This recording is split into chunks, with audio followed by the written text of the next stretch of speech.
Muito bom. Então, nossa reunião hoje está a cargo do Luiz Prete e ele vai falar educação dos sentimentos. Caros irmãos, boa noite, Feliz Natal a todos. Eu confesso que quando o Roberto me escalou para hoje, eu fiz algumas interrogações. Eu falei, por que uma palestra no dia de Natal, se é um dia que todo mundo tem que estar em casa comemorando? E a espiritualidade me falou que a vida pulsa constantemente em todos os dias e em todas as direções. E aí eu falei, por que então não seria um tema natalino?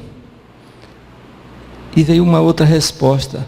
O tema natalino é o importante, é fundamental, mas educação dos sentimentos é mais urgente. E eu falei, o porquê tão urgente? Ele, escolha um dia qualquer no tempo, abra o jornal e você vai entender o porquê da urgência de educar os sentimentos. E estamos aqui. Vamos falar disso? Primeiro vamos começar com a educação dos pensamentos, que em o Evangelho segundo o Espiritismo tem uma gradação muito interessante. Aquele que pensa no mal e nisso se compraz, o trabalho está por fazer-se, está na página 126. Naquele a quem a ideia do mal acode, mas a repele, há progresso em andamento, o trabalho foi iniciado. Naquele que nem sequer concebe a ideia do mal, há progresso, o trabalho já está feito. E aí eu vou convidar a todos nós aqui presentes, encarnados e desencarnados, a tornar essa noite proveitosa, com reflexões íntimas, e tentando se posicionar mesmo dentro dessas gradações. Eu posso estar parcialmente em 1, ou 2 ou 3, ou posso estar parado no 1 ainda, querendo começar o meu trabalho. Vamos compreender melhor esse mecanismo com reflexões. Vamos partir de alguns modelos mentais. Pensar, falar, sentir e agir. Qual a distância que há entre esses modelos mentais no meu cotidiano? Como é que a minha cabeça funciona? Eu falo o que eu penso, ou eu penso e dissimulo para falar? Eu sinto e faço de acordo com os meus sentimentos, eu sou fiel a mim mesmo, ou a minha ação é diferente? E aí, quanto maior for a distância entre o que eu penso e o que eu falo, o que eu sinto e o que eu faço, menos confiável eu vou ser para os outros e para mim mesmo. A ideia é ter um senso de unidade, de fidelidade, de autenticidade, de modo que eu não precise dizer a mesma coisa 2 vezes.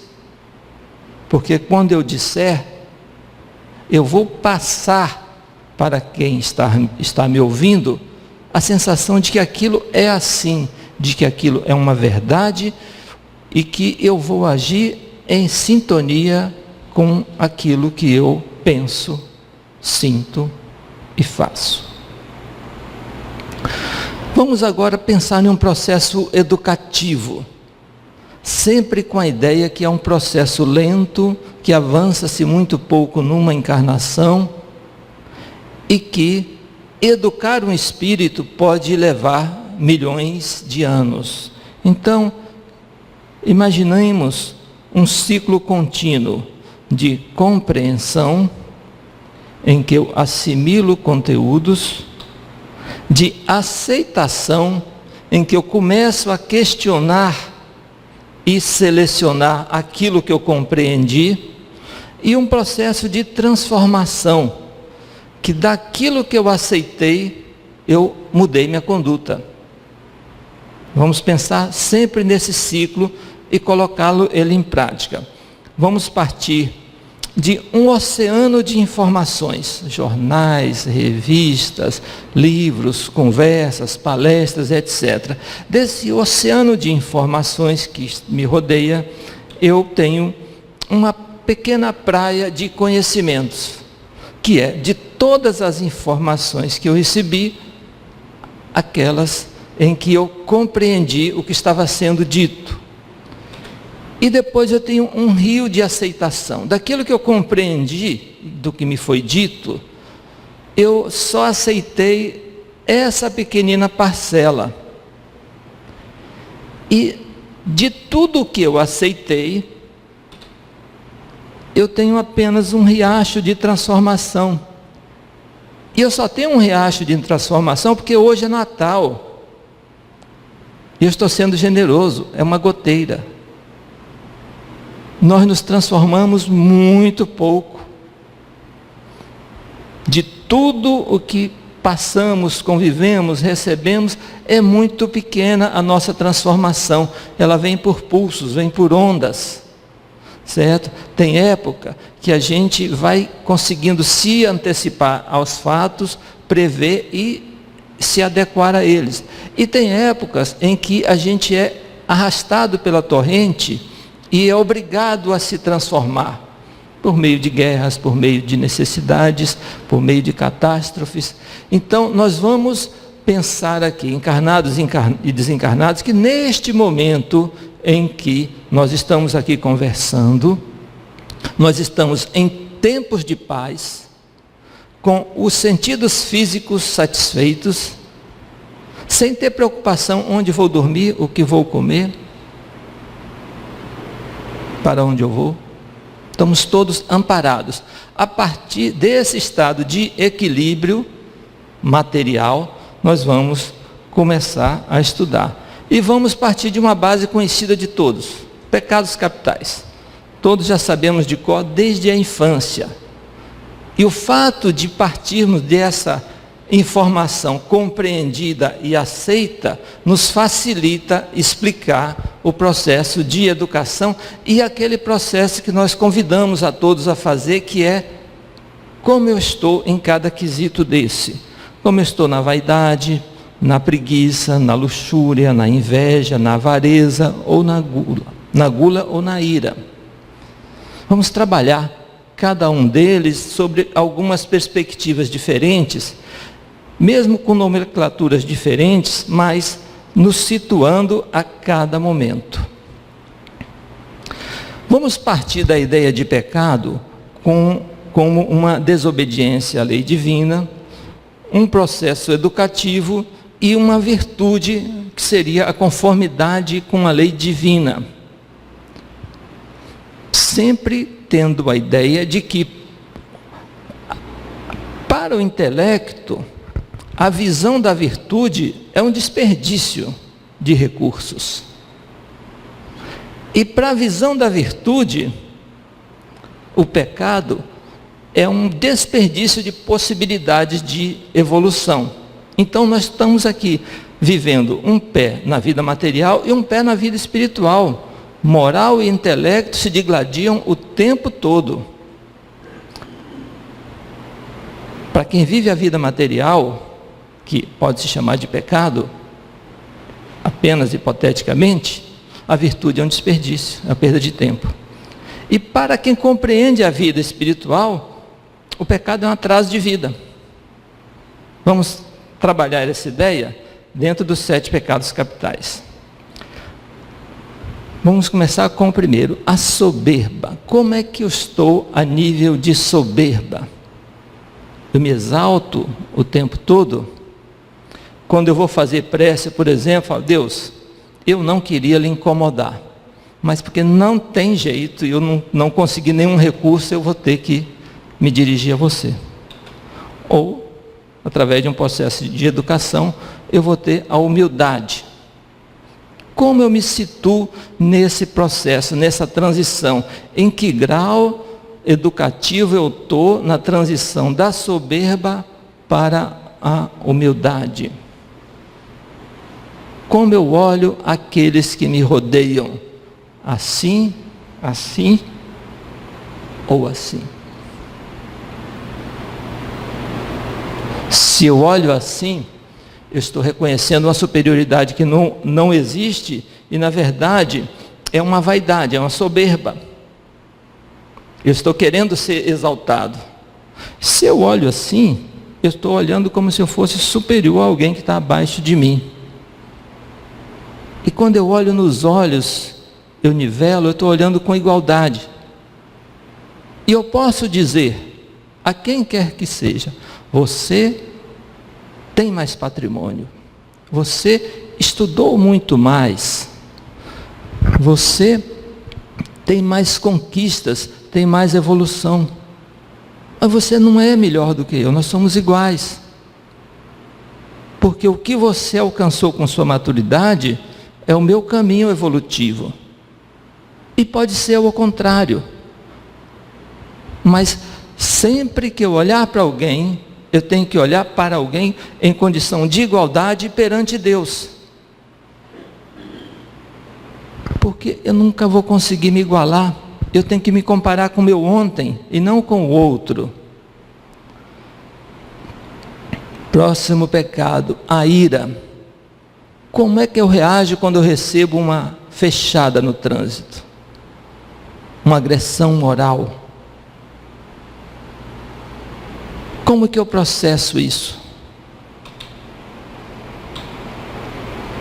Como que eu estou entre a paciência ou a virtude? Eu recebo agressão, porque é muito normal eu sentir vontade de devolver. Eu passei por um processo interessante em que eu não me sentia bem quando alguém colocava luz alta contra mim. Eu devolvia imediatamente. E se alguém atrás colocasse luz alta, eu deixava ultrapassar, ficava atrás e devolvia a luz alta. Mas eu ainda não estava satisfeito, porque a minha ira não estava contida. E aí eu fui numa loja de acessórios e perguntei, o senhor vende farol de milha de navio? Eu já estava querendo alguma coisa que dizimasse o meu ofensor. E depois de 2 anos exercitando, compreendendo que não era uma coisa inteligente, eu passei a receber a luz alta com naturalidade, olhar para o canto, usar a técnica e passar por isso, normalmente. Então, mas eu ainda não tenho paciência. A ira está toda aqui dentro. Eu não sei como eu reagiria em condições anormais, numa catástrofe, numa epidemia ou numa guerra. Por isso que nós não estamos usando esses parâmetros. Nós estamos conversando aqui num ambiente de satisfação dos sentidos físicos. Todo mundo em paz. Gula. Como é que eu enfrento o alimento? Com avidez? Meu prato de comida é um inimigo a ser vencido? Ou eu já fui educado para usar com moderação e dele tirar os nutrientes necessários? Será que eu descarrego a minha ansiedade no alimento e desequilibro meu corpo? Porque é um processo conhecido que eu repito inconscientemente. Como que eu lido com isso? Como que eu lido com a quantidade do alimento? A possibilidade eu tenho, nós podemos todos aqui comermos o que quisermos, na quantidade que quisermos. Então existe a possibilidade, existe a necessidade de comer, mas o equilíbrio e o que a educação nos fornece é o que me convém dentro disso. Próximo, a inveja. Como é que eu estou nesse quesito? Como é que eu estou no equilíbrio entre inveja e o altruísmo? Como é que eu me sinto quando eu tiro em segundo lugar numa disputa? Quando eu sei que eu sou melhor e o outro que está sendo elogiado. Muitos de nós não têm capacidade nem habilidade de elogiar. Quando ver alguma coisa assim maravilhosa, o máximo que diz é: até que não está tão ruim, não. Como é que eu lido com isso? Porque nós podemos, com espontaneidade, dizer que o ambiente é agradável, que o ambiente é de bom gosto. As mulheres fazem isso muito melhor que os homens. Repara no cabelo, na vestimenta, elogia, critica depois, mas lida com essa forma de convivência. Nós não precisamos ser altruístas ao extremo, a ponto de se anular, porque vivemos o mundo material e precisamos nos equilibrar nele. Mas também nós não podemos atrasar nossa caminhada com a inveja. A avareza, esse é o meu predileto. Como é que eu me situo? A que ponto a educação me conduziu para a generosidade? Vamos fazer um exercício aqui.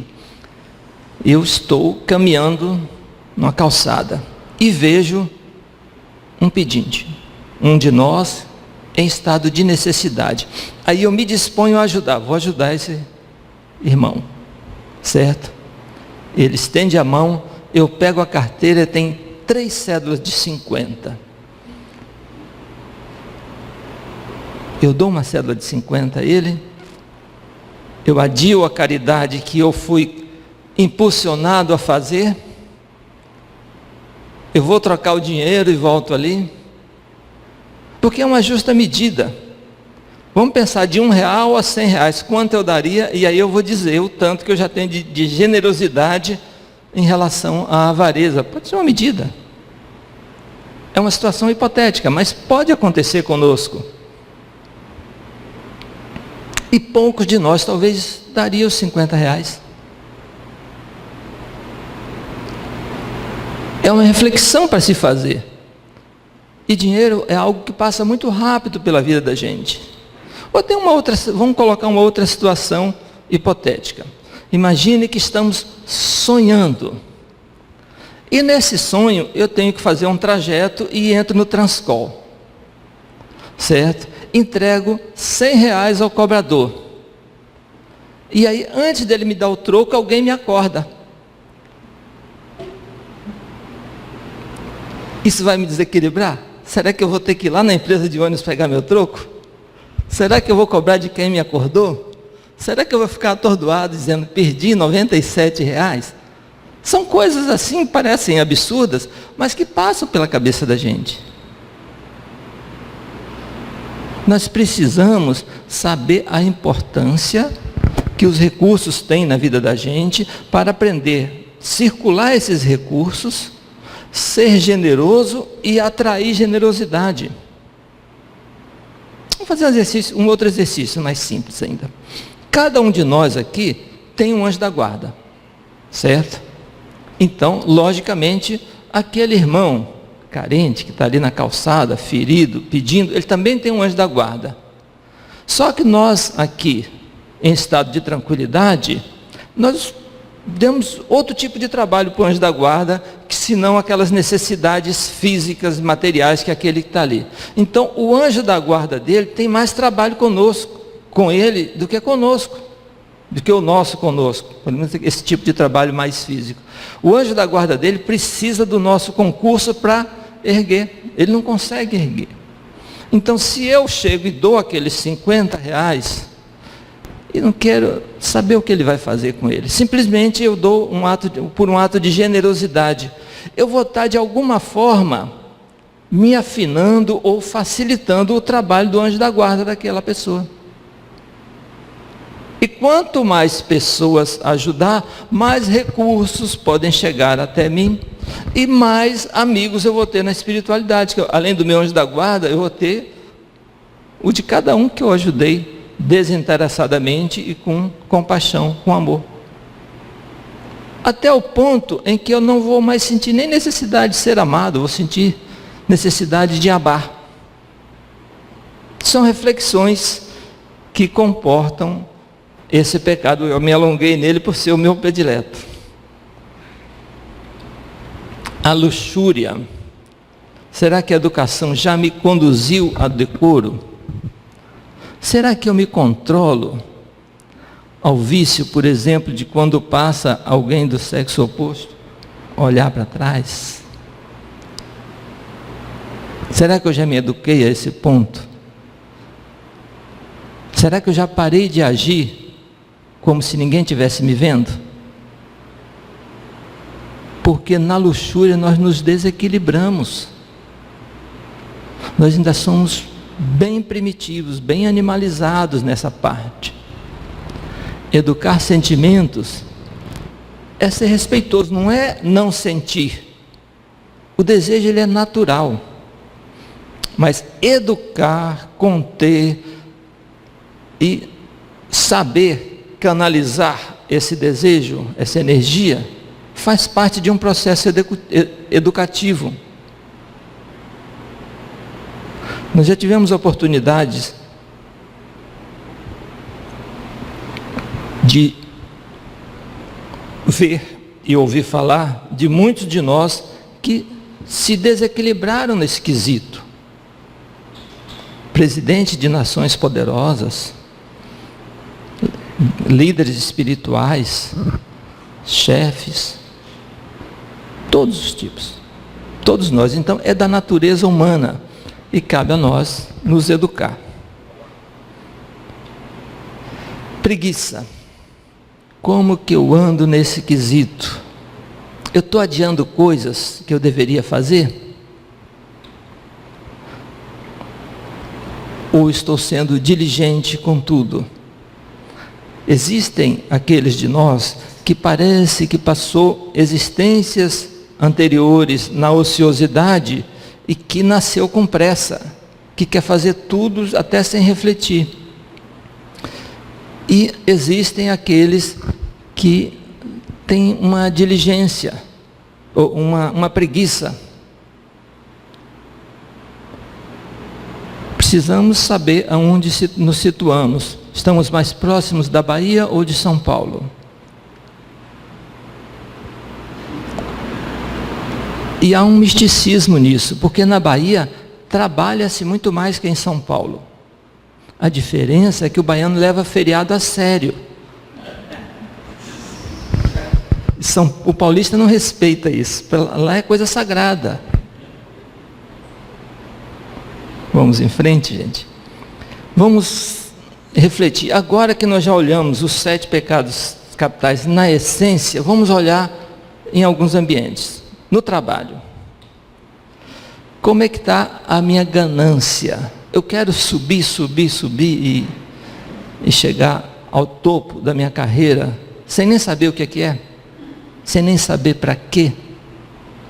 Será que eu estou disputando com os meus colegas na 4ª casa decimal, observando cada vantagem que ele tem para me ter uma vantagem superior? Como é que eu estou tratando o meu colega, o meu chefe, o meu subordinado? Como é que eu estou no quesito arrogância, que é o primo da soberba? Eu estou dando conta do meu trabalho ou estou deixando para a formiga fazer? Nós que trabalhamos em grandes corporações, sempre teve a oportunidade de observar aqueles de nós que adia para o final do expediente, espera alguém fazer, não é voluntário para nada. Como é que nós estamos nesse tipo de tarefa? A inveja. Um colega ganhou uma folga, o outro foi escolhido para fazer um treinamento fora, uma viagem no exterior, ou recebeu uma promoção que eu achei que merecia, ou participamos 2 na mesma equipe e o chefe gostou mais dele, deu promoção a ele e não deu para mim. Como é que eu me situo nesse ambiente? Intolerância. Será que eu tiro os outros por mim?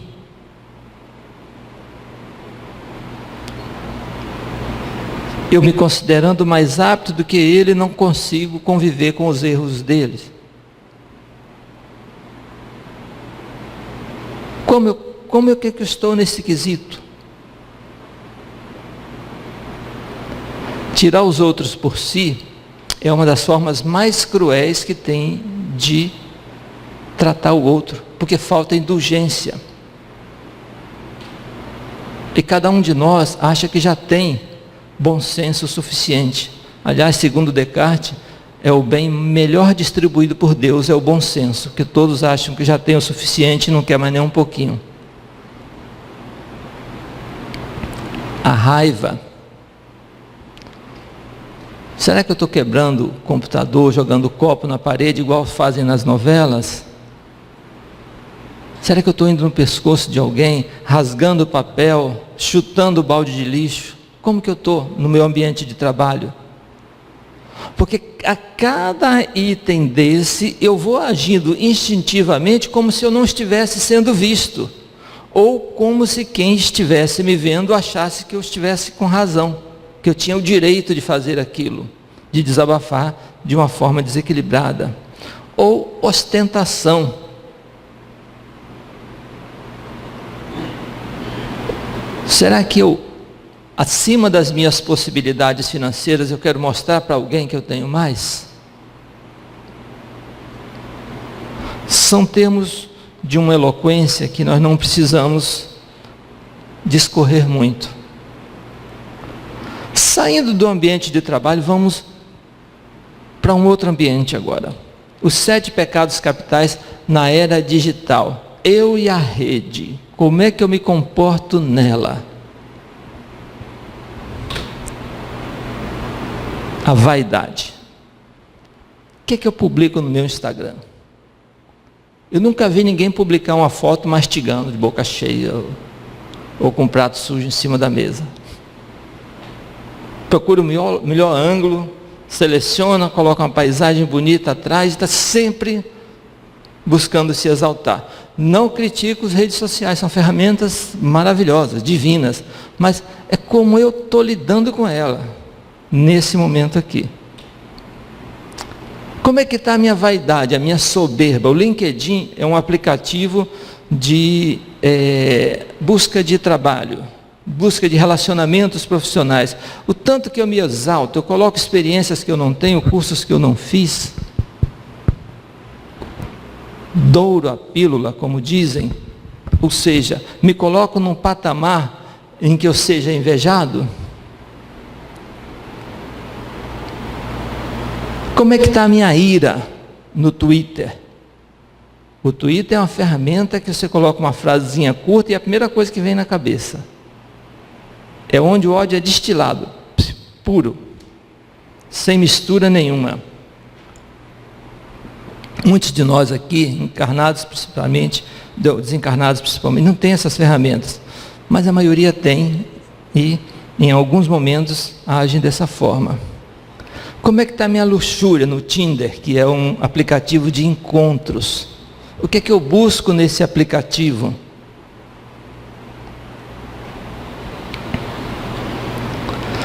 Como é que está a inveja que eu destilo no Facebook?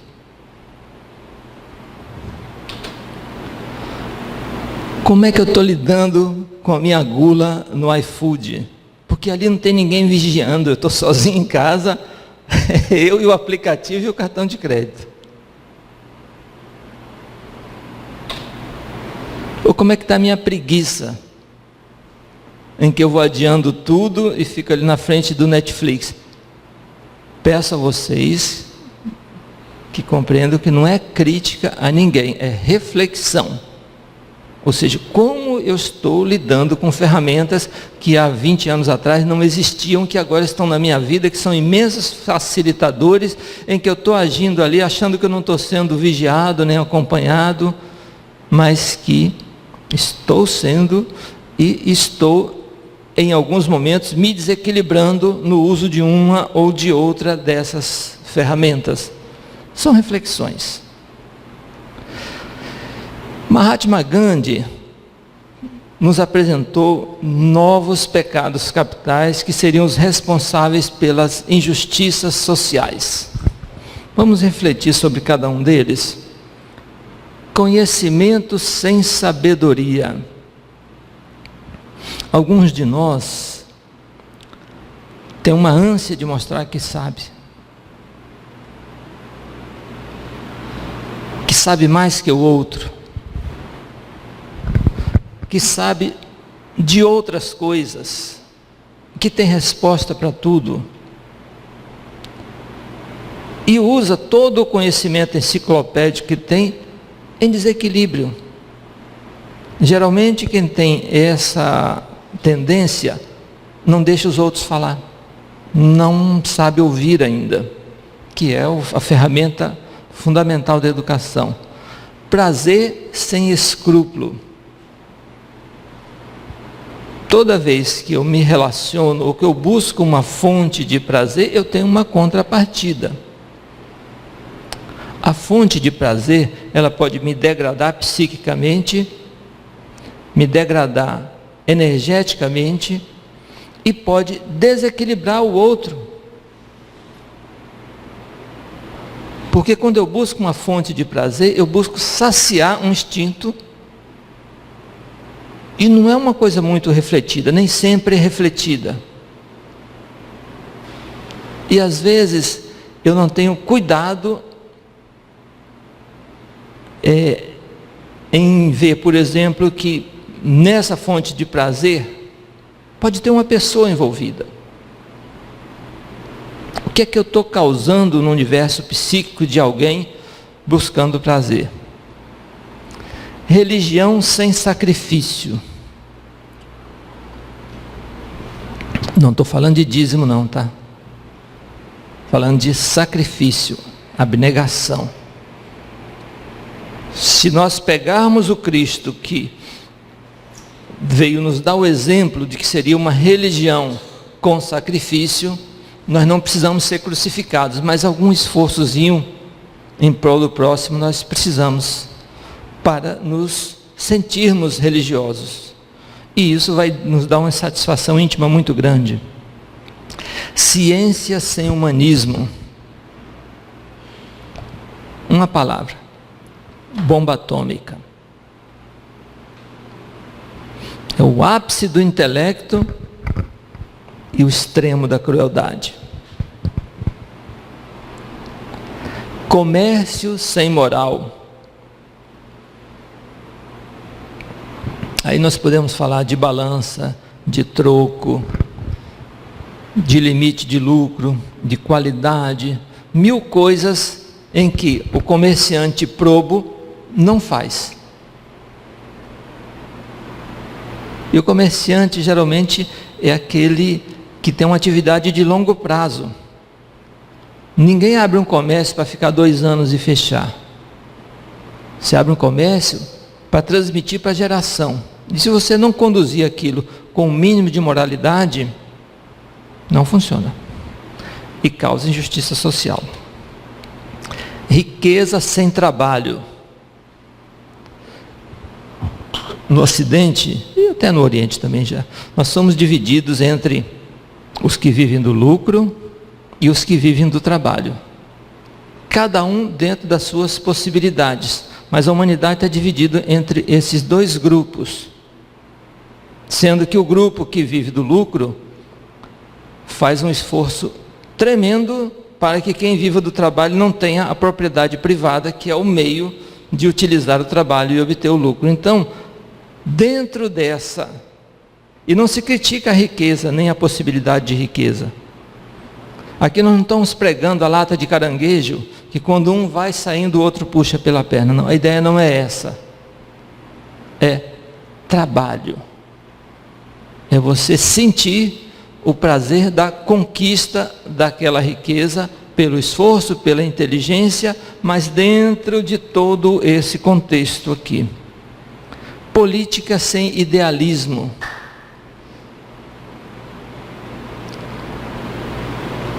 O que seria idealismo? Crenças, convicções, independente de tendência, se eu gosto do 13 ou 17, isso não faz diferença. O que faz diferença é, eu acredito nos meus ideais, e os meus ideais, dentro da política, vai fazer bem para a comunidade que eu convivo. É só esse senso, o que o Mahatma coloca.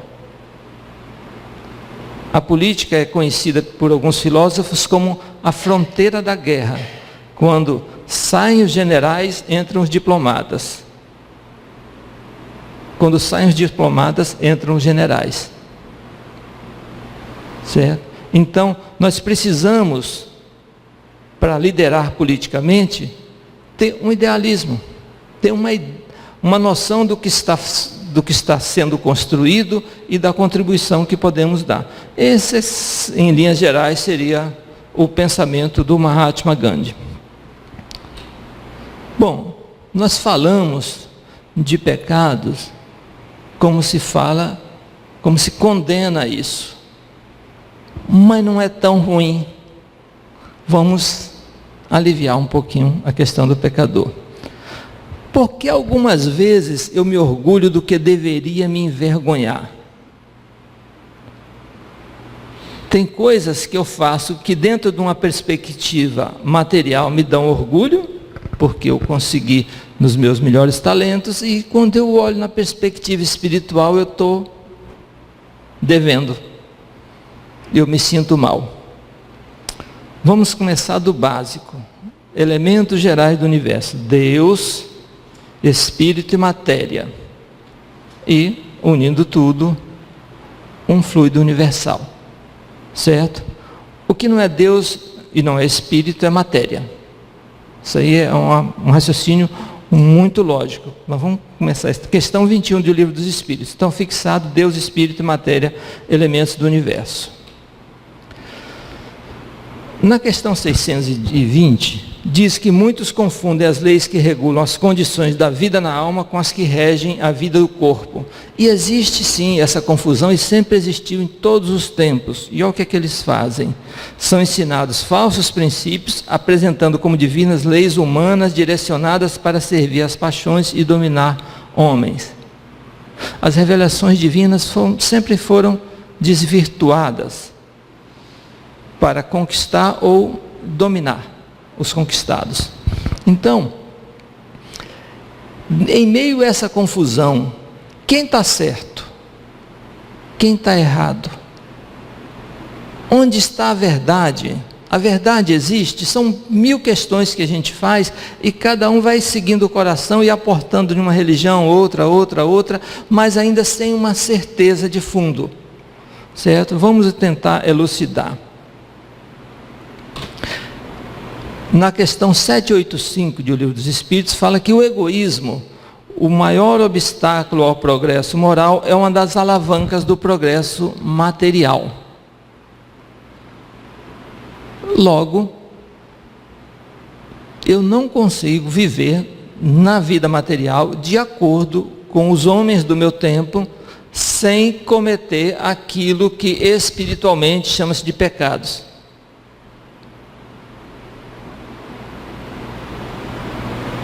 Eu preciso viver, eu preciso cumprir o meu plano reencarnatório aqui. E na vida de relação, o arrastamento é constante, o conflito é constante, e nem sempre eu tenho tempo ou maturidade ou moralidade para colocar os meus princípios antes da minha necessidade. Então o que chama de pecado, na verdade, não é pecado.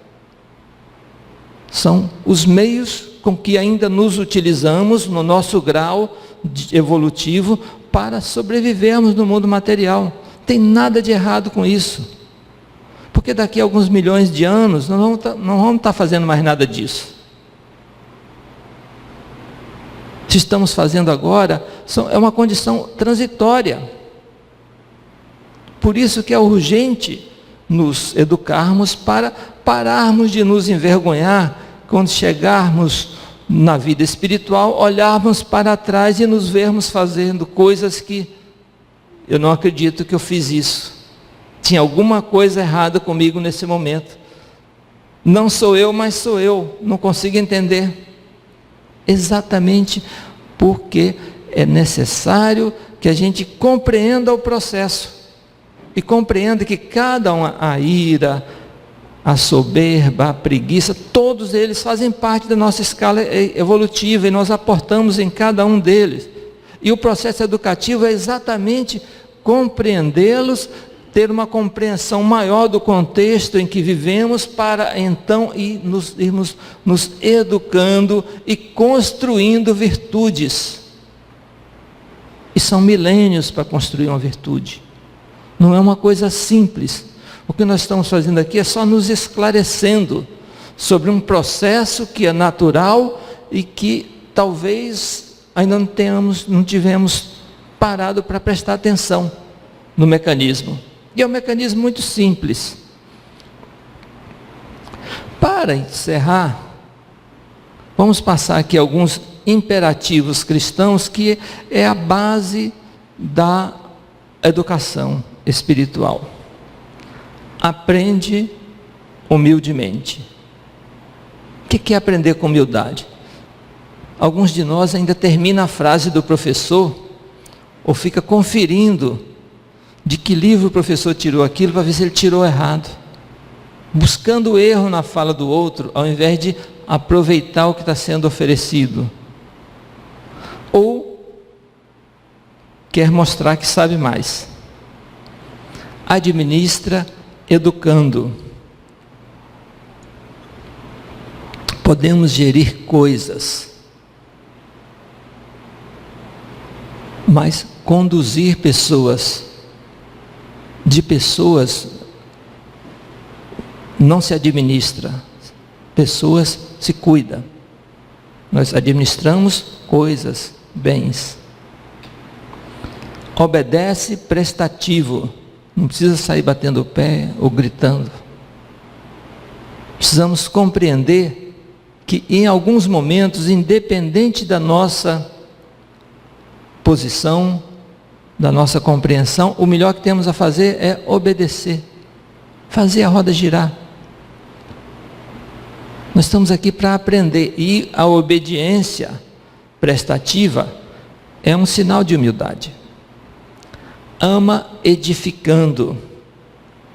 E aí nós nos remetemos à necessidade de ser amado ou necessidade de amar. Vocês já pararam para observar que as coisas são exatamente o oposto? Nós só evoluímos moralmente quando sentimos necessidade de amar, enquanto que materialmente os instintos nos conduzem a uma busca de ser amado o tempo todo, ser reconhecido, ser elogiado, buscar reconhecimento. Tem até um livro interessante, Busca do Reconhecimento. Teme a ti mesmo. Eu ainda sou o meu maior inimigo, porque o que fazem a mim não é problema meu. O meu problema é o que eu faço aos outros. É esse que vai recair sobre mim. É sobre o que eu faço aos outros que eu vou ter que prestar conta. Sofre aproveitando. Não adianta reclamar. Isso aqui é a Terra, planeta atrasado, primitivo, o sofrimento faz parte do processo. O sofrimento é a incapacidade de suportar a dor. A partir do momento em que nós temos maturidade e compreensão para suportar a dor sem murmurar, não vamos sofrer. É uma escala. Fala construindo. É muito difícil iluminar o verbo, mas é necessário. E só tem uma ferramenta de iluminação do verbo: o silêncio. A reflexão, para quando falarmos proveitosamente. Ouve sem malícia. Nós perdemos belíssimas oportunidades de aprendizado buscando o segundo ou terceiro sentido daquilo que ouvimos. O que será que está querendo me dizer com isso? E aí a gente nem ouviu o que foi dito, nem tentou compreender. E 99% das vezes é coisa simples. ora serenamente. Em uma frase, Deus não é surdo. Espera trabalhando. Às vezes, nós temos algumas expectativas muito gratificantes que podem demorar décadas. Quem trabalha no meio jurídico sabe que o resultado de um processo pode demorar 10, 15, 20, 25 anos até se receber. Enquanto isso, vamos fazer alguma coisa. Você imagine você passar 25 anos esperando um ganho, um resultado de alguma coisa, sem fazer nada. E depois faz um balanço dessa encarnação e você vai ver um período sem sentido nenhum. Enquanto se espera algo, trabalha-se em 1000 outras coisas. Coopera sem apego. Nós vivemos num ambiente instável, existências transitórias.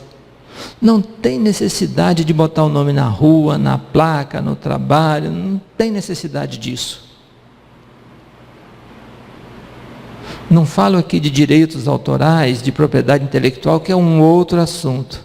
Eu falo aqui da vaidade, de querer estar na lista, de querer ter o nome citado num discurso. Basta cooperar. Confia vigiando. Se não temos motivos para desconfiar, não desconfiemos. Se temos motivos para desconfiar, escolhe o tanto que você quer arriscar. De 0 a 100. Arrisca um pouquinho. Às vezes, aquela pessoa que você desconfia pode te surpreender. Ajuda elevando, sem humilhar. Em vez de olhar assim, agacha, olha o nível dos olhos, não julga, dá um sorriso, mesmo que não possa contribuir materialmente. Semeia sem aflição. Não tenhamos pressa dos resultados das nossas ações. Vamos imaginar um suco de abacaxi que a essência está embaixo e tem aquela espuma ali em cima. Vamos sair da espuma. A espuma não tem sabor, não tem densidade, não tem peso e vai desaparecer. A essência está embaixo. Não tenhamos pressa. Esclarece respeitoso. Eu não sei se hoje ainda tem uma expressão de alguém falar assim, seu burro, não está vendo que é assim? Alguns de nós intimamente ainda faz isso, no meio de pessoas que amamos e que deveríamos respeitar. Nós não temos paciência nem tolerância. E perdoa sempre. É fundamental. Porque o perdão nos permite ir em frente. Roberto, não falei sobre bullying aqui porque é outra palestra, tá? Que é outro tipo de educação dos sentimentos, mas, gente, grato por me ouvir e mais uma vez um Feliz Natal a todos. Boa noite.